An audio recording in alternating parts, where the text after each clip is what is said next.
Hey y'all, it's Brigid Kaelin here, giving you a really quick how to play the musical saw.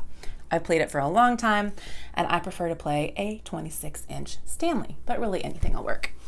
You don't actually need to get one of these like musical saws, although many websites will be happy to sell them to you for a lot of money.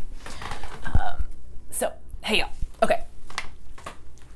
This, clamp it between your knees, make the pointy bit facing you. Kind of scary, right? Oh, before I forget, can you guys please hit subscribe real fast? It costs nothing and it really helps me. Thank you.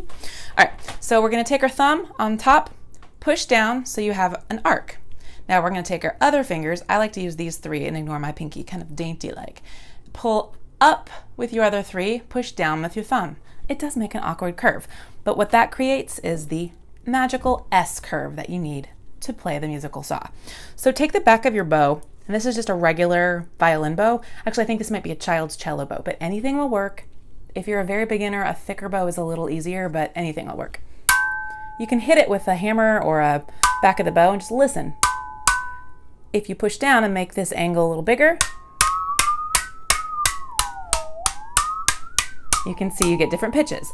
Playing with the string part of the bow is a little more challenging. Don't push too hard, don't push too light. You want to rosin it up a lot. I have tons of rosin on this bow. So just rosin it up as much as you can. Really only the top part. I tend to use the top part that's closest to the frog bit. I was a cello player for a long time. It's about feel and it's hard, but if you can sit there and stand the time to trial and error, you get cool sounds. So here's the first arc.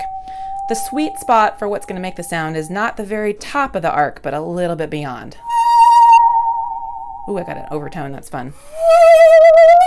And then the more angles you make, the more you push down with your finger, you can get that. Now, why am I shaking my leg? Purely for fanciness. It's vibrato. It sustains the note a little longer. You can do it without the shaky.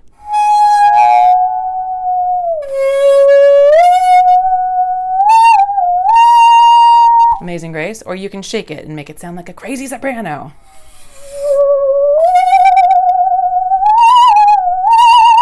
And when I'm shaking it, I'm just dancing my tippy toes up and down, up and down, up and down, like wiggling my ankle, really.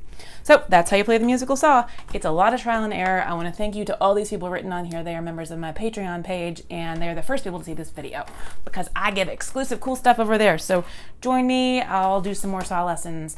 Love y'all. Please hit subscribe. Thank you. Mwah.